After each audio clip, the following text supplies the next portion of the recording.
Today on The Social, First Nations leaders express major concerns with the federal government's latest bill to fast-track large projects.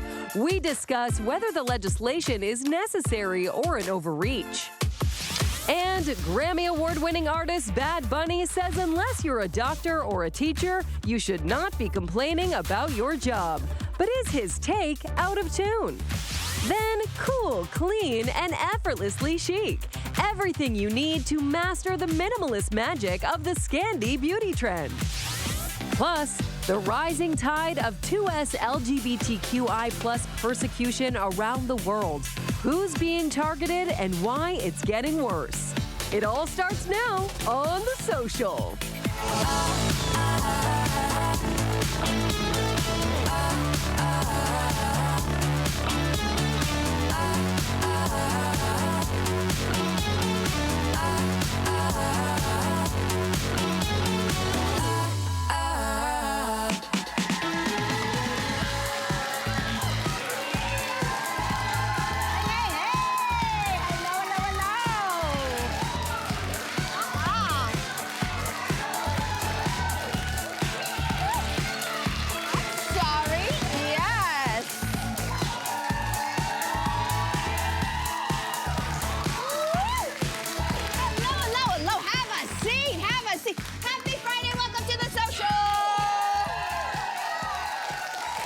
We'd like to welcome back to the show singer-songwriter Shawnee Kish. Welcome, Shawnee. Thank you. We're so glad to have you back. You ready to do this? I feel so ready. You guys are such great vibes. Oh my God. Oh, thank you. They're doing the thing. Too. Well, let's dive in, everybody, because Bill C-5, it's controversial legislation, federal legislation, that is meant to fast-track major projects and break down interprovincial trade barriers, which we want. We've been talking about it. It is expected to pass today out in Ottawa. But the critics are concerned that the bill will undermine environmental protections and treaty rights and other things. We want to get everyone's view on Bill C-5. Is it a necessary bill, like we're trying to build Canada, or is it actually overreach? What do we think? What do we think? I'm going to go for an overreach, and I think every Canadian should be a little concerned about any bill that bypasses Parliament and sidesteps laws, you know, that were debated and planned and finessed sometimes for years and years. And this bill, seemingly, if I'm understanding it correctly, you can step over them. That makes me scared, and I think it should make us all a little scared. Yeah. Interesting. What do you think? I'm definitely sorry. No. To interrupt. I'm very emotional about this topic. I'm an Indigenous person. I'm Mohawk. My mom is a status woman from the Six Nations Grand River. This affects me. This affects my people. And it's hard to talk about because it oversteps the voices of Indigenous people. It affects people's rights. Here in Canada, it affects the environment. When you don't, how can we talk about wanting better and wanting more and truth and reconciliation for Indigenous people when we're not gonna include them at the table? How does that happen? I have deep concerns about this. Yeah, I mean, it's interesting that this bill is sort of, there's two parts to this bill. And as you mentioned, part of this bill is about interprovincial trade, which of course Carney campaigned on. Yeah. And we all are very enthusiastic in our rah Canada mode. We want those trade barriers down so that we can do the things that we want to do best and support each other as Canadians. But the second part of this bill is this Building Canada Act. And the point is to get bigger infrastructure projects done faster. More expedience is needed. Cut the red tape. And we know that that is important, right? We talk a lot about how there's a housing crisis, that we need big projects to get done. And so it sounds good on paper, and I think a lot of Canadians, again, something Carney campaigned on. Yeah. And so it is coming true, and it is being fast-tracked. He said he wants this done and passed by July 1st, which is, of course, around the corner. In a minute, yeah. So you understand the timing. You understand the That's a big win for Canada. That's a big win for Canada, Yeah. and it feels like it's, again, hearkening on this moment. I think what we need to understand is, it is, like, let's say you want to build a pipeline. what we're talking about. The government, all you have to say is, this is in a project that I want to do, and it's in the national interests. And in before times, there would have been people in charge of checks and balances to put in recommendations being like, maybe you can do that, but you're going to need to do X, Y, and Z before that goes through. Now, you don't need to, they can say, okay, we'll give you these recommendations, and the province, from my understanding, can just ignore all that. They just put it through. They can ignore any types of concerns that are coming from Indigenous communities, from environmental groups, and just put the thing through. So we are all, I feel like, a little bit being overwhelmed by what we thought the promise was, or what I thought the promise was, and what it actually looks like. And so we have to pay close attention to it. Don't you wonder what the rush is? The rush simply can't be like, let's have a big win for Canada. Because you don't want people to pay attention. That's what the rush is all about. You don't want people to. Yeah, of course. Listen, we're watching this President of the United States do the same thing. Yeah. You get people distracted here so you can get all the things that you need done. And I think I want to quote Jody Wilson-Raybould, who said, they do not understand Indigenous issues or how to work well with our people. And I think we need to pay attention to that. And I think we also need to pay attention to the fact that, you know, when we have elections, we often talk about voter apathy. People who don't want to vote, they don't think it matters. And the number one thing those people say is, what does it matter who's in there? They're going to do what they want anyways. And we always go, don't do that, because if you want change, you have to pay attention. And then when stuff like this happens, this is exactly why people who don't vote are like, see? They gave us all of this, oh, we're all pro-Canada, but what they're really doing is ignoring the years and years of conversations that we just had with the Indigenous community, talking about truth and reconciliation. So what is the point of it? Is this just for optics, or what is going on? And this is why people don't trust politics. And a lot of people sit back and go, what's the point of voting? They're going to do what they want anyway. Yeah, it's interesting, but I mean, he didn't get a majority, so, you know, I mean, there is that part of it. And I'm going to be absolutely in agreement with you that this leaves out key stakeholders in every conversation, especially Indigenous communities. There is the flip side of this, which is, to speak to your point, Andrea, about Trump. Trump is doing things via executive order. Remember all the photo ops with the stupid marker? And then he's throwing the marker at the rallies. He's doing things with such speed, it's leaving us breathless. And we've had to react as Canada because he's been threatening our sovereignty. And we have said and believed, and many people voted for Carney because he said, listen, we have to stop relying on them. We can't rely on them. He's an unstable partner. So what's the flip side to that? Yes, we're going to foster all of our relationships with other countries around the world, but we have so many resources right here at home. We can actually, as Carney said, have one economy instead of 13 economies. Now, we all did vote for that. I know I voted for that. And I do want that. And I also want Indigenous inclusion. And I also want to make sure that we're not destroying the environment in the process. So can you have all of this fast tracking and be able to have due diligence at the same time? I think it comes down in the middle. Like, this is, if I'm understanding it correctly, this is all happening in like 2 to 3 days. Like, this could go tomorrow. This could pass today. And then they're off for the summer. Parliament gets closed down for the summer. Like, why not take the summer to look at the language? And from what I understand, some of the language, it's a very easy fix. Like, instead of we may consider Indigenous groups, we must consider Indigenous groups. Done. But I think you answer your own question where it's like, yeah, the timing of this, it's happening very quickly, and then they're all going to go on breaks. And it's like, yes, this is why they're doing it that way. You don't want to have, you don't want to have the discussion. You don't want to have the discussion, right? So, Oh, we're going to, go on. I'll be watching it. This is going to impact every single one of us. Stay on top of this story. Okay, we're going to take a very quick break, and this is what they call hard turn in television. After the break, you know, singer Bad Bunny, rapper Bad Bunny, singer, rapper Bad Bunny.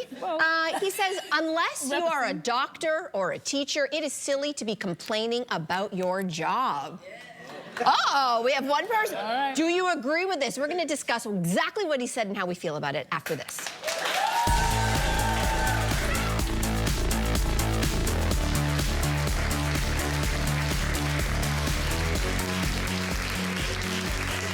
Canadian actor Raymond DeBlack chats about breaking hearts as a fan favorite in the new season of Ginny and Georgia.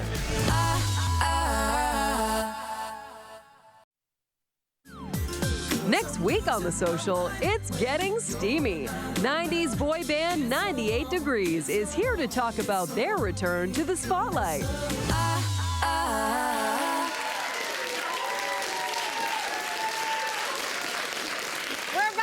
everybody. So if you'd like to pick up your tickets to come join us here live in studio, it's really easy to do so. Pull out your camera right now, scan the QR code, there it is, and you'll get sent to our website, and you can join us here in studio for free. We would love to see you. Okay. Grammy-winning artist Bad Bunny told Variety that it's silly for him to complain about his job when his job is to sing. So, Shawnee, do we think that there are certain jobs that you maybe don't have the right to complain about? Listen, I don't know anything about other jobs, but I sing for a living. Nice. And I have to tell you, it's so funny because, you know, when someone asks what I do and they're not familiar and I say I sing and they go, that's cute. Yeah. That's so cute that you do that. See it as a hobby almost. gosh. Do you know I bust my butt to get, you know, to make things happen? There's marketing, there's advertising, there's, I wish I went to school for business because that would help me kind of navigate things, but it's not just about the singing, it's how do you get there? And it is hard. This industry is so hard and you complain listen, about it sometimes. I totally do, yes. So maybe, but there's joys, obviously, but there's some tough days that I have to get through emotionally, and it is not easy. It is not an easy job, but I love it, so I do it. Don't you think that, I think it's fair that anyone can complain about their job, but it's kind of like who you doing the complaining to? Do you know what I mean? Like, if I complained to Cynthia, like, oh my God, our stylist picked out the wrong color shoes for me today. I'm so mad. She would be like, I totally get it. She did that to me last week. This is all made up. That would be fair. That would be fair for us. But if I complained about my job to maybe an ER nurse, she has every right to punch me in the face. You know what I mean? It's like the balance there. Yeah. I actually really like that he has this perspective, and it may come from humble beginnings, because I think if you worked really hard and had a lot of little jobs before you hit it big, you're always in the back of your mind, you're always that person. And I love actually hearing that he's like, you know what? I know how crazy it is that I make millions of dollars and I can go to countries around the world and people come to see me and they spend crazy amounts of money just to hear me sing. And by the way, no offense to him, but he's not really a singer. So I think he's even more aware of the fact that this is a big deal. Like, he's not like a Whitney Houston. So it's like, yes, you are a mid-range singer and people pay a lot of money. And I love that he has that perspective. Like, how can I complain? My voice isn't that good and people love me. I take pictures of myself in my underwear and I'm getting paid for this. Like, I'm sure there was a time, he used to be a wrestler. I don't know if you guys know. There used to be a time where he used to put on a mask and jump into a ring with other men, and now he doesn't have to do that. And I'm sure that's part of where that, like, I don't think I should complain. And I think that's what's coming from. Right? But because I think he understands his privilege. Yes, and I think the idea of somebody who's literally worked from the bottom and worked to the top is understanding that there is privilege in being allowed to chase your dreams. So I think just as quickly as you're right, know your audience, know who you're complaining to. But I think the flip side of complaining is gratitude. We can all have gratitude. He can have gratitude, which is where I think what I think he's saying is, I'm thankful rather than to whine about it. But to your point, Jess, you know, going home to complain about our job, let's say to my husband who doesn't understand it. My job, my husband's job is physical. He's a contractor. He's a construction worker. He builds homes from the ground up. He's in it right now. He's up to his eyeballs. He comes home. He is physically beat up. And he said to me, and my husband has never complained. We've been together for 19 years. And yesterday he looked at me and said, I'm having a really hard time. And I just went, everybody stop. Take your socks off, let me rub your feet, let me give you a massage. I have never heard him complain before. And then I realized, Melissa, shut your trap. Yeah, you read the room. I read the room and I realized that is physical work. What we do here is a different kind of work, but it is not back-busting work. So I kind of checked myself. But that's good. And I think that that's a really relatable thing. We all have struggles. But I think with going back to the music issue, I think that while I think it's important for him to illuminate, like, I've had way harder jobs in life, maybe that's what he's trying to say, or to show gratitude. I think there's a job and a responsibility for people in public positions to illuminate sometimes some of the things that should be complained about in the industry. I think back to Prince and R.I.P. Prince, but he got into a lot of hot water when he started showing up wearing the word slave on the side of his face. I don't know if you guys remember this era. And people thought he was associating himself with you know, being a slave in the most traditional sense, but he was, I'm a slave to my music label. And it drew attention. It was a complaint. He was complaining about, you know, bad practices and crappy deals that he couldn't get out of. And I think that that started a conversation in the music industry. So we want to have leaders like that also to point out, and it's a complaining thing in order to move a dial forward. You make a solid point, but I'm also imagining that Bad Bunny's going, wow, Prince could play every instrument, he could really sing, and I'm out here talking, making the same money. Not gonna hear a peep out of me. All right. I feel like, is he privileged and does he get to just show up and sing? Yeah, but can that go away? Absolutely. And should you learn how to run your business and where it comes from and help those people who are making that you be able to be on that stage and open your mouth and do those things? Yeah, absolutely. You should learn how the business is done so that when it does go away, you know what you're doing and where you need to go to keep that longevity. And money. All right, so let's move on. Let's talk about another artist, SZA. She told Interview magazine that she was a freakazoid as a child. She says she would collect little secrets about people's lives and then keep them in a manila folder in a filing cabinet. For instance, she found a business card for a strip club in her father's coat and she filed it away. So was this the weirdest habit that you guys have ever heard? Do you guys have any weird habits as children? I don't think mine's weird. Raise your hand if you had a poster of a unicorn in your room and you talked to it. Yeah? No? And you named the unicorn Secret, and you're like, Secret, you're a portal to a magical enchanted land. I love you. You guys did that? No? Oh, I love that. Oh, love you. Jess. How old were you, Jess? What was little Jess going through? Years ago. She's still there. Oh. So sweet and weird. I had a weird thing. I don't know if it's a habit, but like around maybe late elementary school and into high school, I started this like piece of paper writing down like boys I'd kissed and done other stuff with by a coded system. I would have like a circle. You for had a black kissing. book as an elementary. I have one of the girls I kissed in my black Okay, good. See? But I hid mine. There was this weird chest of drawers that I had at my parents' house, right? And so it had the handles you could screw off, and then there was like this secret place you could put this. So I hid it in there. And then one day I came home from university years later, forgot about this note, and I come home and the thing is gone. And I'm like, Mom, where did this chest of drawers go? And she goes, oh, I gave it away at the garage sale. No. So somebody out there has my filthy list. Put it on Instagram. Very cool. We need to find that. I understand that you have a cute story too. Oh, every time I come here, you guys get me to admit something funny about myself. I see how you work. Yeah, I mean, I had a CD player, and instead of, as you're a kid, you would have a stuffy, my stuffy was my CD player, and I slept with my CD player, and I kept it going all night. Was it portable or a stereo? It was a stereo. It was a big old... Wow. How did you sleep with it? Stereo. Wait, in the bed? In the bed? With in the hard bed. stereo? It couldn't have been good. I'm sure that, yeah. Yeah, it was what came out of it that brought me comfort. What did it Who were you play? listening to? Yeah. Yanni, Beethoven. Oh, that's beautiful. Yeah, so I got a lot of comfort. Oh, see, it's not so bad. Nice. That's very nice. Yeah, it's just like the unicorn.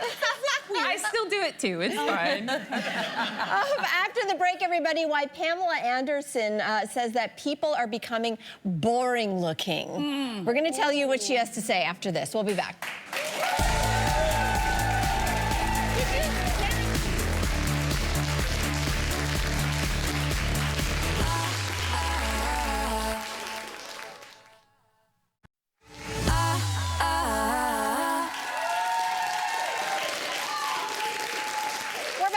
So Pamela Anderson spoke to Harper's Bazaar about her return to the spotlight and her mission to challenge beauty norms. She says with filters, people are becoming kind of boring looking, and it is freeing, she says, for her to walk a red carpet without a stitch of makeup on her face, just like a man does. So do you agree that people, are they becoming more boring looking, Shawnee? You agree? Yeah. I don't know, you guys. It's hard to be a woman. It's so hard. There's so many expectations. I feel like all the power to her and all the power to the people that feel like they need to because some days I feel like that, and some days I get up out of bed and I go for it, and I want to feel beautiful that way too. So I just think that women can come however they want to come, and I believe that they are beautiful either way. But I respect that she's come from that place in her life, and now she is a new place in her life, and I think she's beautiful both ways. I think that women are beautiful. Do you ever see, like, when you're out in the street walking around, looking on Instagram, like that there's a certain type of beauty that's just becoming the norm? But I feel like if you Google females in the 80s, females in the 90s, they're all the same. It looks very So this isn't new, essentially. No, I feel like that's a good point. You know, you guys are being nice. I like Pamela, but I think she's part of the problem. She is the problem. If you think about it, she's like, her words are, "I've always been a rebel." Have you? You're blonde, blue-eyed, skinny with big boobs. Honey, you are so like the girl next door conventional. You were discovered at a hockey game just wearing a t-shirt and a football game, wearing a t-shirt and jeans, and then you manifested that into a huge career based on that very look, and you had that look for a long time, and you probably encouraged a lot of women to go under the knife to get that face. You wanted the Pamela look because this is what every single man wanted. So people were dyeing their hair, getting the boob jobs. Heck, she was trying to keep up with her own look because she changed her look a lot of times. So I think it's interesting for her to say this. I understand where it's coming from because she's in a different stage of her life, but I think if someone tried to give her that advice at the peak of her career, I wonder if she would have taken it like, just be your natural self. It's like, no, I gotta sell magazines. I don't think she's saying that. I think she's saying what we are seeing right now is ubiquity and look. And I think actually it's fair. What she's doing by going makeupless is actually quite brave in this day and age. In her industry, 100%. In her industry, in her age Alicia range. Keys started doing this ages ago. But she's younger. Also, it's two. It is two. And I think being at the age that she's at, being that she was this icon of beauty in this very particular way. That's actually unattainable for her right now. I think it's quite a but brave she's doing it at the end. She's doing it at the end. Here's the thing. I would say to her, as people who we are so lucky to have access to the glam squads, we have the most amazing and talented hairstylists, makeup artists, stylists. What a slap in the face for the creative arts. I think that what we get is art. I think it is creativity. So when she's like, well, everyone's boring looking and I'm not wearing a stitch of makeup, I'm like, I get onto the red carpet and I want the full hair. I want the full makeup because to me, that is art. So the fact that she's saying that's boring, well, hold on a second. You used to wear 6 pounds of makeup every single day. No, I don't think I just think and that was her look. Yes. That's I don't how think she that's became what she's famous. saying, though. I think what she's saying is something that we have noticed. And yes, there are trends. For sure, in the 80s, there were certain people who got a certain type of nose job and you could kind of recognize it. But it was few and far between. What we've seen is this escalation of ubiquity in makeup trends. Yes. And then everybody's doing it because everyone's watching the same TikToks. I ran into this woman the other day who said that she was putting filler in her nose just to have it be a little bit more like this and filler in her chin. This was a girl in her 20s, maybe 30s. So everybody's starting to have to look like a filter. That's what she's pointing out, is that we're starting to see more and more of that because everybody's on TikTok, everyone's seeing the same makeup trends. There's less diversity of look. And I think it is worth considering for a moment for young people that it's braver to actually do something that is completely outside of those Don't trends. conform. That's all. Yeah. Nicely We can still debate. We can still debate. Once you do skinny eyebrows, you can't come back from that. That's what I told my daughter. That's what I told my daughter. That's true. Shawnee, you told us all you are a singer, and you actually have a brand new single out. It is called Tequila Knows Me. I want to tell everybody, this single just dropped today, and it is your first step into making, as we can tell by the look, it is your first foray into country music. Nice. So what inspired you to step into this genre? I'm going back to my roots. My very first job when I was hustling was a Shania Twain impersonator. No way! Yes. That was my first job. That's so Can we get a little Shania? Can we get a little Shania? I'm going out. Oh, no. Okay. No, you can't. Our producers are like, we don't have that in the budget. No, we don't have it in the budget. Sorry, next time. Shania, if you want to give us the song for free, then she can sing it, and then we can do it. Yeah. Call me. Yeah, exactly. So I'm going back to, I don't know, I've spent a lot of time in studio. I'm writing a debut record, which comes out next month on the 20th. That's exciting. And so I've just been spending a lot of time in studio, and we just picked up a guitar and things started happening, and it felt natural and it felt good, and it felt like I started using my voice in this way that I was like, oh, there she is. Oh. And now I'm going, and it feels really, really good. That's exciting. That's great. Shawnee, good luck with the single today. Good luck with the album, and thanks for coming. Thank you guys for having me. Thank you. The single is called Tequila Knows Me. It is out right now. It's available everywhere you listen to music, so go and seek it out. Up next, everybody, this next segment, not for you, Pamela, but for the rest of us, Scandinavian beauty trends. They're up next. We'll be right back.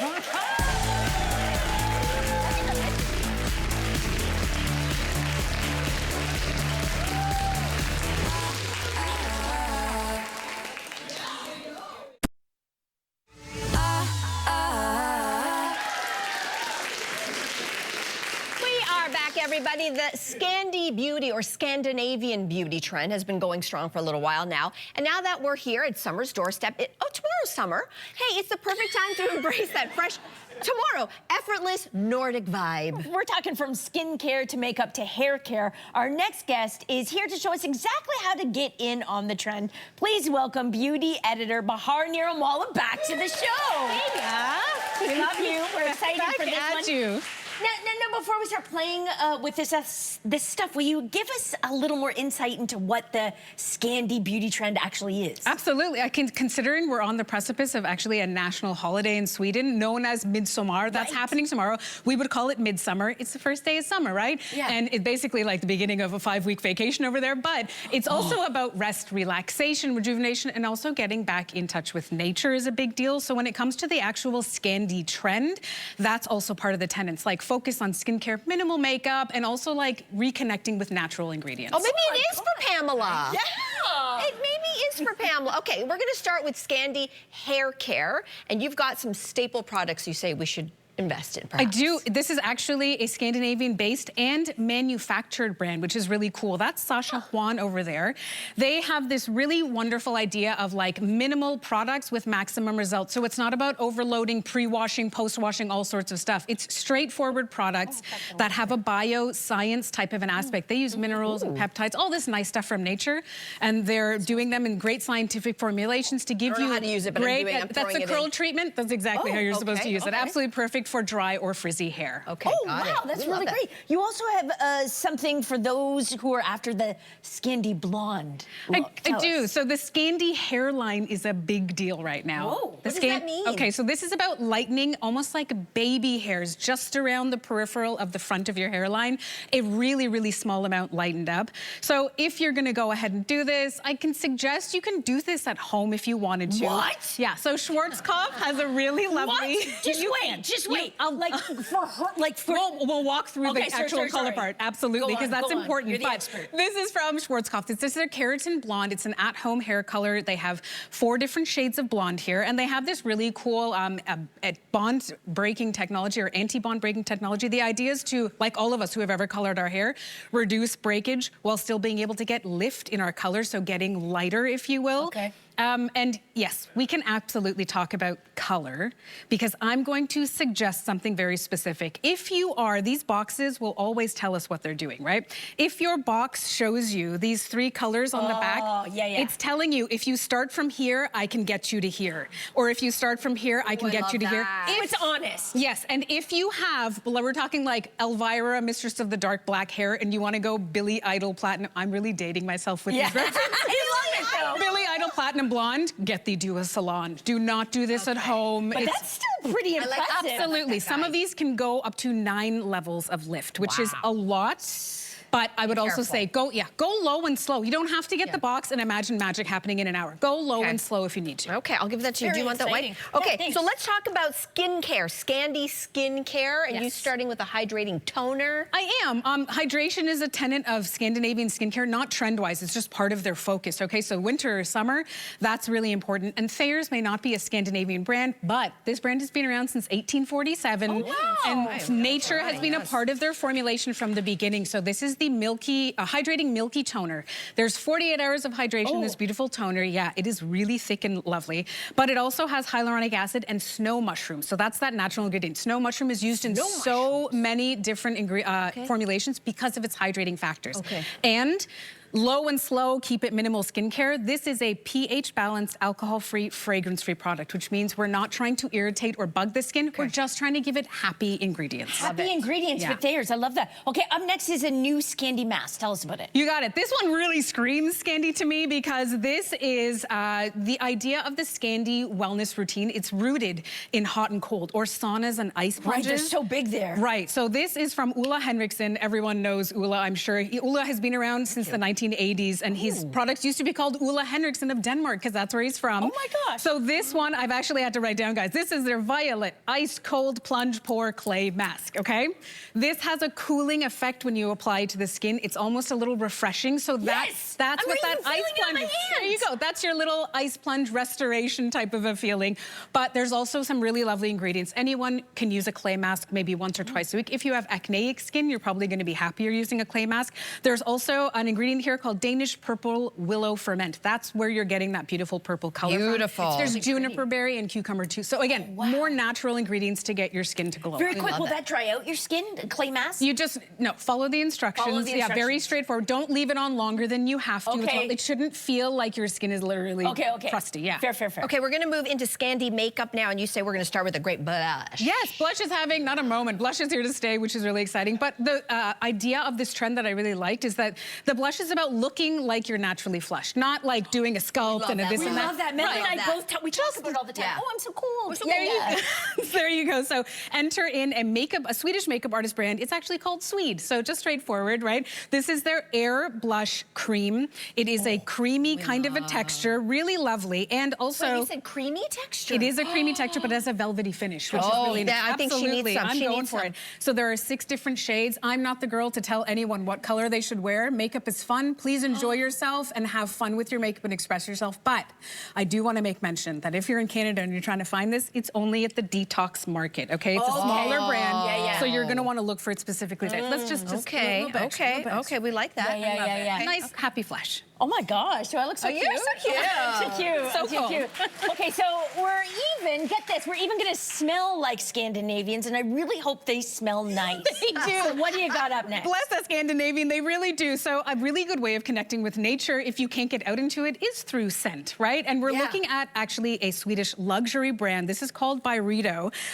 If you didn't know, their founder, Ben Gorham, former professional basketball player turned artist, has decided to put out his art and invoke kind of emotions and memories through scent. Oh, wow. Hence, I really love the idea of this. So this is Mojave Ghost. Oh, I really like it. And it's a unisex scent, which I really like. When I opened this up at home, the boy was like, oh, you got me a perfume? And I was like, no, this is for me. But I really I can like share it. this, That can go both ways, for absolutely. sure. So there's cedarwood, there's vetiver, there's sandalwood, all sorts of beautiful, again, evoking outdoor, dry, warm, woodsy scents.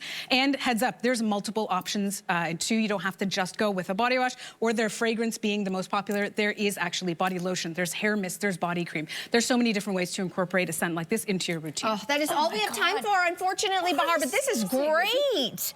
I know. Thank you for bringing all the Scandi beauty to us. We love this, absolutely. If you liked all this stuff, check out our YouTube channel after the show. She's stealing the set right now. We've got a recap of all of these products and more. So why don't we take a break, and we'll be back right after this. Oh, yeah, I gotta I want to try the hand cream.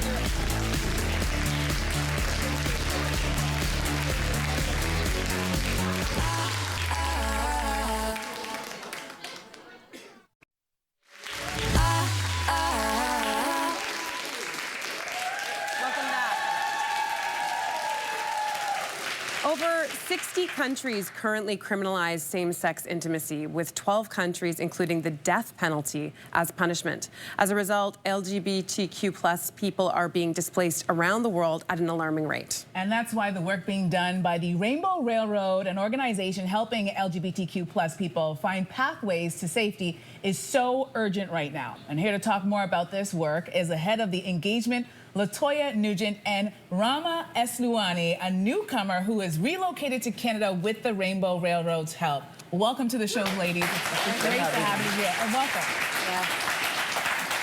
Latoya, I understand there's been a sharp increase in the requests for help that Rainbow Railroad has received in the past decade. In fact, in 2024, you received 13,402 requests, which is astronomical. Can you talk a little bit about what's behind this spike? One of the things we've noticed in our work over the years is that wherever in the world there is a geopolitical crisis, it has a corresponding impact on the request for help we receive. And wherever in the world there are countries that are perpetrating violence against LGBTQ+ people, and LGBTQ+ people are experiencing, discrimination because of the rising anti-LGBTQ+ hate, we also see that corresponding in the data that we receive, and that is what is contributing to the increase in numbers. All right, so Rama, you reached out to the Rainbow Railroad after experiencing persecution in Morocco and Turkey. So talk to me about that experience that just made you make that decision to leave home. Yeah, before coming to Canada, I was living in Turkey as a queer refugee. And before that, I was in Morocco. So it was very hard for me to be myself. It's not just dangerous, but it's illegal. And I face all kinds of violence and persecution, discrimination between family and also at work and outside. So it was very hard for me. So also I was forced to get married to a man. So this thing makes me that I have either to choose what I want or to follow what they want me to be. So I escaped to Turkey, and then I thought that it will be a good choice, but unfortunately it was worse than I thought. I faced all kinds of violence, persecution. Also, I was imprisoned and arrested because of my sexual identity. So I was living in fear to be myself, fear to be outside, fear to walk, fear to be arrested again or deported. So that's why I contact Rainbow Road, and now I am here. So we're so glad you are. Thank you. So glad you're here. Yeah. Latoya, today is World Refugee Day, and Rainbow Railroad released its annual report on the state of global LGBTQ+ persecution. So what struck you most about this year's findings? A lot of things, stood out for me, but the number one, data point, I would say, is the amount of, or the number of LGBTQ+ youth who reached out to us for help. Of those 13,402 requests you mentioned, 82% came from people who are 18 to 35, wow. 40% 18 to 25, and 42% 26 to 35. And what that tells us is that young people are being disproportionately impacted by the rising hate against the community, and are significantly impacted by community violence, community rejection, and family violence, which are the number, 1 to 3 drivers of displacement that we're seeing in our data. All right, so Rama, people like you in your position reach out to Rainbow Railroad for security and for safety. What does security and safety mean to you? I didn't feel it before, even in Morocco or Turkey, until I came here. So security, to go outside, to be myself, to walk without fear, to be arrested, to pronounce my sexuality, to walk without fear, and to hold my partner's hand without fear that I would be arrested or be assaulted. So security is not just that you have a roof on top of your head, but it's to feel that I can sleep without nightmares, without psychological or the pressure issues. So that means a lot to me. So it's because now at least I can sleep and I can walk and they can even pronounce my sexuality without no fear and not afraid from no one. So. Latoya, let's talk about the U.S. Everyone's talking about there's been incredibly harmful legislation introduced by the current U.S. administration, and as a result, the U.S. became the Rainbow Railroad's top country for help requests in 2024. So, talk about the ripple effects that these laws have on the work that you're trying to do. I mean, it's impacting our work and it's impacting people globally. But for me, it's the impact that it has had on many of the refugees that relocated late last year. So just imagine for a moment, people like Rama who are fleeing violence and persecution in their home country, and we facilitate their relocation to a place like the U.S. where they're expecting to experience that safety, that community, you know, find that sense of home and belonging. And then the results of the election and the subsequent executive orders that we've seen from the administration just instantly changing that reality for them. You know, it really drove a lot of fear in those individuals, and I think that is where we have perhaps seen the most significant emotional and psychological impact of what the administration is currently doing. Well, Rama, your life has changed a lot since you moved to Canada, and one of the things that has changed is you've gotten back to something you love, which is soccer. So what has that meant to you? Yeah, my soccer is my hobby, my passion, my love that I was when I was a kid. And unfortunately, my family stopped me to not play it. But I start playing again, even it's not like professional, but I play, so I'm very happy for that. So Rainbow Road give me chance and bring me here to Canada, help me to come to Canada, not just to live with safety and dignity, and also bring back my hobby according to I got scholarship for the soccer, so I'm very happy for that. That's lovely. Yeah. What position do you play? Attacker or sometimes in the middle. Oh, good for you. Yeah. Good for you. LaToya, let's talk about data when it comes to refugees. Queer and trans people aren't often part of the conversation. And what difference do you think that this data makes on a practical level? So the simplest example would be the pathway that we were able to secure with the Canadian government. A lot of that work was because of advocacy. And we know that governments are likely to listen to you when you can prove all of the claims you're making. And so this data that we collect and publish on an annual basis helped us to make the case to the Canadian government that this is what was happening with LGBTQ+ people who are seeking resettlement, who, you know, needed that lifeline. And so the fact that we've been able to secure that pathway with the government, we have a dedicated pathway for LGBTQ+ refugees, and they can access the queer competency that is needed to facilitate their resettlement or relocation journey. Like, that is the power of data. Data can actually affect change if you use it, you know, in the most strategic ways. Such an important conversation, Rama and LaToya. Thank you so much for being here, sharing. Thank you so much. So, if you want to support Rainbow Railroad's incredible work, you can donate at rainbowrailroad.org/freedom today. Don't go anywhere. We'll be right back.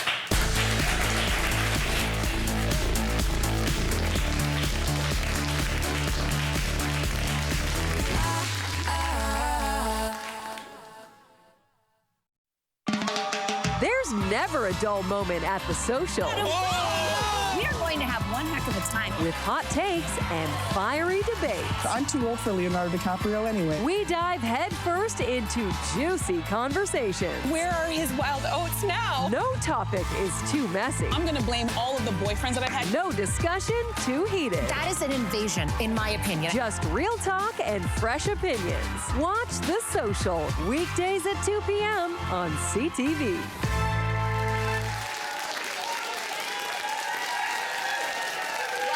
The show. All right, if you are a Ginny and Georgia fan, we want to say listen up. Monday on the show, Canadian actor Raymond Oblak will be here, who is in Ginny and Georgia and so much more. So please make sure you tune in for that. Also, baker Colin Asuncion is back. We'll have sweet recipes for celebrating Pride. Am I in that segment? Do you guys know? I know I am. I am. I am. I think we're in another segment. We're in something even better. Okay, fine. Well, we're just going to have to crash the set, I think. Also, we have the brand new head coach of Canada's women's national soccer team, Casey Stoney, joining us. Yeah. That's great. That's awesome. We know women's sports is having a moment, and soccer, there's a lot going on in the soccer world, so we're going to get all of the details straight from Casey on Monday's show as well. Don't forget, we're on Crave, everybody. This is really exciting for us. It's still kind of new, so if you're wondering, how can I stream us? You can. It's on Crave. You can also catch the show on YouTube. Some of my American relatives are watching us on YouTube. We've had a few Americans show up as guests. Really? Yes. Yeah. From Alabama? From Bama, honey, all the way from down south. Okay. So if you're from the States, come on up. Come on up. We'll take you here. Have a great weekend, everybody. See you next time. Bye-bye.